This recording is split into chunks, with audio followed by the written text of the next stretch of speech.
Welcome to the 22nd Annual Long Island International Film Expo. Hello. Hello. And we're here today with, give us your name please. Roxanne, Alese, And what is the project that you've submitted into this film expo this year? the dancer. The Dancer. Ooh, so could you tell us what gave you the idea for the Dancer? Well, I was a professional dancer, and the actor that I hired was also a professional dancer, and it was based on having trauma in your life where you're no longer able to dance. And for myself, as a professional ballroom dancer, I was diagnosed several years ago with a disease, and I was no longer able to dance. So I decided to write this film pertaining to that subject matter. And the dancer, played by Victoria Guthrie, who did a fantastic job, and so did Bettina Sky.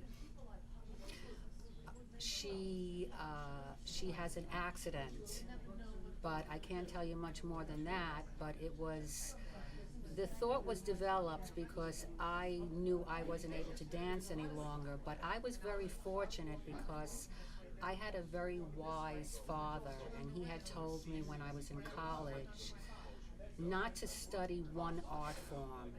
He said study several different art forms, because if one doesn't work out, you always have others to fall back on.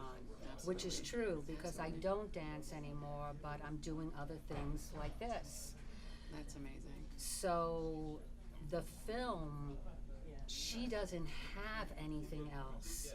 She doesn't have anything but being a dancer, and she is considered the greatest dancer in the world. And she has a traumatic accident, and it changes her entire life. Oh, I'm sure. And the nanny that's been living with her since she's a child has to deal with her recent behavior from the trauma. So basically the trauma that was it a physical trauma that occurred to her? It was physical and mental. Right, so that's what I'm going to say, that basically having such a physical tragedy had to stem to mental, emotional. Absolutely. It had to basically take her through a whirlwind. It took her through a whirlwind. Regina, you were absolutely 100% correct. And we tried to show that as best as we could in her mannerisms, the changing of her personality. Okay. And I won't go further than that because you need to see it Absolutely. to really understand what happens to this poor woman. Someone else who might have been stronger-minded would have been able to handle the trauma, but she could not. She took it in the most negative way possible. So what would you like for the viewers who watch this wonderful film? What message would you like for them to get out of it? The message is that don't just study one art form or one of anything. Whatever you're studying, study something else, because if it doesn't work out, it might leave you in a very awkward position. Indeed. So to study as much as you can. Have your major, have your minor, study other things Right. for your growth as a human being. Absolutely. Growth is very important. And it also has a lot to do with the loyalty and dedication between the nanny and Alese is Victoria Guthrie's character's name. Okay. There's a wonderful relationship between the both of them. But when you're living with someone that is not well emotionally or physically, it also takes an effect on you. Indeed it does. So that's shown very much in the film.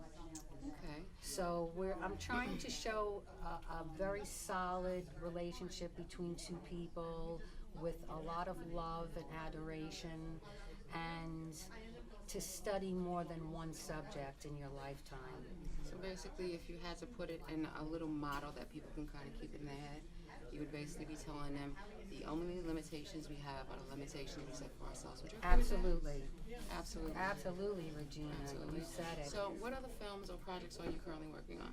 Well, right now I'm working on a play. Awesome. I'm more of a playwright than I am a filmmaker. Okay. I've written 17 plays and directed 17 plays, and I'd like to go back. So I'm writing a story based on an actual event of a very, very dear friend of mine. The name of it is Kaufman, and it is about one of the most maniacal homes for the sick. And it's been closed down, but there's a story behind it that she told me in detail that I believe should be told. So you basically like to get out stories from the heart, stories that have True to do with true stories. stories, Yes. and something that basically you know that along the road it's not just a one-person thing. Everybody goes through their issues, they run into the bumps in the Absolutely. road, and through these films and projects that you have written and directed, I get the sense that basically what you're trying to tell people is you're not alone. We all go through it, and we can all get through it. Is that correct? And we all can get through it. Some people can't, and that's unfortunate for the dancer. But she does have the nanny, so there is help there for her. Well, like I But said, we don't give them too much. yeah, We don't give them too much. We want them to come on down to the Belmont movies. We want them to catch Please the do. dancer and come on down. We're here for until the 19th, and we'll be showing movies of all sorts, and the dancer will be one of them. So we definitely welcome you all to come down. We definitely want to thank you for all your hard work and all your creativity. well, I would like to thank a few people. I would like to thank the festival for accepting my film. I'd like to thank you, Regina, for interviewing me, and the wonderful and lovely Deborah Markowitz for just being herself. And of course, first and foremost, my cast and my crew who worked exceptionally hard, and I appreciate what they've done for this film. They were just fantastic. Well, we definitely look forward to seeing your plays, seeing your movie, The Dancer, and anything else that you seem to put out, because it all is heartfelt and it all lets people know that we're in this all together. We certainly are. Yes, we are. Thank you Thank so you. much. The pleasure was all mine. Thank you Have a so great much. day. Thank you. Thank you.